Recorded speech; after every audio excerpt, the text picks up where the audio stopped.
Olá pessoal, eu sou Laurence Melo, gestor dos fundos de crédito da ZQuest e estou aqui para dar início ao primeiro episódio da série Pergunte ao Gestor, onde basicamente a gente vai estar respondendo dúvidas dos nossos clientes, parceiros, investidores, diretamente com o gestor de cada fundo responsável e tentar fazer isso de uma maneira assim, bem construtiva, onde a gente esteja sanando dúvida e participando da educação financeira dos nossos clientes, né? Obrigado pela atenção de vocês e hoje eu estou aqui para falar do fundo de debêntures incentivadas, que basicamente a gente vai tirar as dúvidas, principais dúvidas de quem está começando ou de quem já tem algum conhecimento, mas ainda quer se aprofundar nesse tipo de investimento.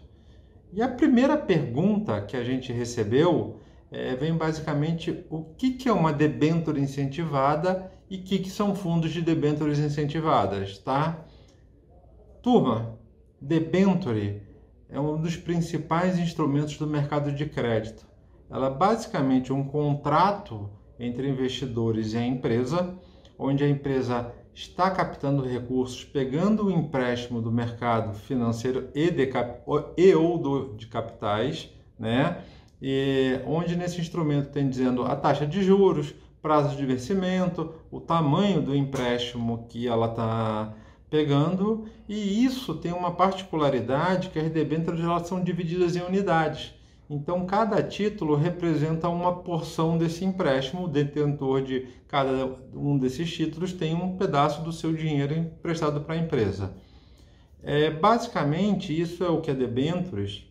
E o que é importante é que ela é um instrumento muito antigo do mercado financeiro de capitais, que em 2011 foi feita uma lei especial onde, para incentivar investidores, pessoas físicas, principalmente investidores estrangeiros, mas nós vamos ficar nas pessoas físicas, que ao fazer um tipo de empréstimo para empresas e investimentos que sejam direcionados à infraestrutura do país, as pessoas, e de longo prazo, essas pessoas tivessem uma isenção de imposto de renda, de tal forma que essa isenção fosse um atrativo a mais para pessoas emprestarem e, com isso, ajudar o governo, ajudar o país a fazer a construção da necessidade de infraestrutura que o país tem. Qual a vantagem de investir num fundo de debêntures incentivados em relação a uma carteira de papéis? Sendo direto, e quem que começar por aí, a principal vantagem é você não ter a tributação sobre rendimentos que é típica dos instrumentos de renda fixa, seja no Tesouro Direto ou numa debênture normal. Quando você aplica, você tem um ganho, você tendo um ganho, você tem uma parcela disso que você recolhe de imposto, e no caso das debêntures incentivadas, ela não tem isso, você não recolhe nenhum imposto sobre ganho, né?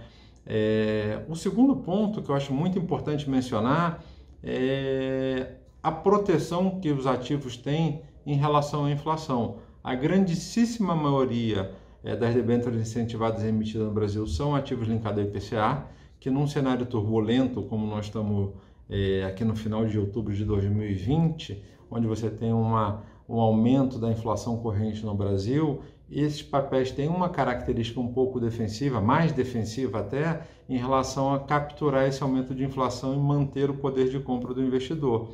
E a terceira vantagem que é muito importante a gente mencionar é que a parcela, diferente de uma pessoa que investe em debêntures incentivadas diretamente, você tem uma pulverização da sua carteira, que isso mitiga riscos e faz com que você tenha um pouquinho do seu dinheiro aplicado em diversas empresas tendo fundo, diferente quando você faz uma aplicação em um ou dois ativos direto, onde você tem uma exposição de risco de crédito, principalmente de determinado emissor, muito maior que você vai ter no fundo de debêntures incentivadas. Quanto rende em média por mês? Essa pergunta é capciosa e tem muito a ver com a cultura do brasileiro, que era aquela quanto rende por mês e era quase previsível. Características de fundo de risco. Você diminui essa percepção de quanto deve render ou não por mês e você olha períodos mais longos.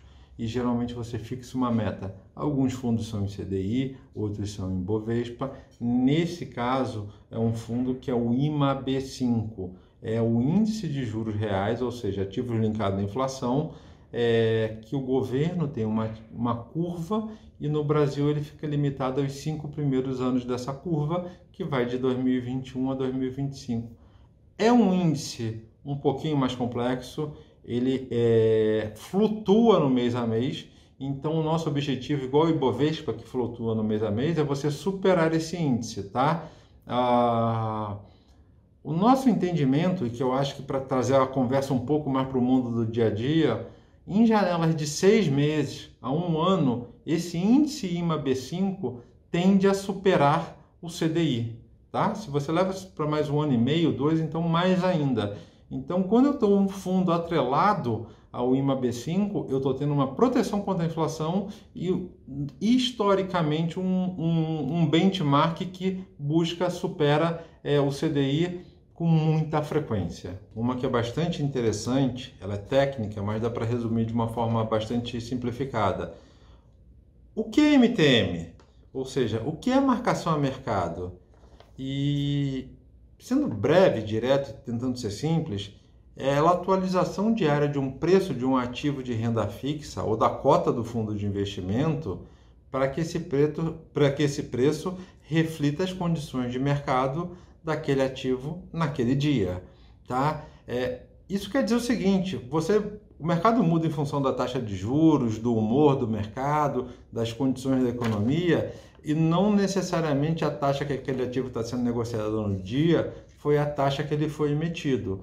Então, a marcação a mercado ela vai refletir o ganho ou perda dia a dia que aquele papel tem em relação ao preço anterior, tá bom? E aqui eu acho que para finalizar, ainda sendo mais técnico, mas é uma pergunta bem pertinente de uma palavra que aparece muito no jargão de renda fixa, o que é duration de uma carteira, né? E como isso influencia na performance do fundo.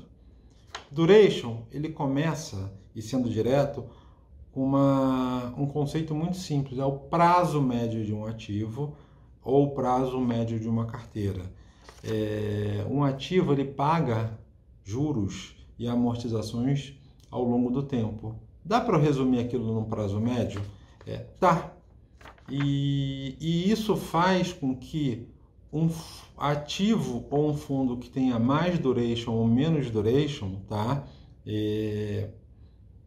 Ele oscile mais ou menos com a variação da taxa de juros no mercado. Maior duration, maior a variação da taxa de juros, maior a variação do resultado do fundo ou do papel, menor duration, menor variação do preço do papel, menor variação da oscilação da cota de um fundo, tá?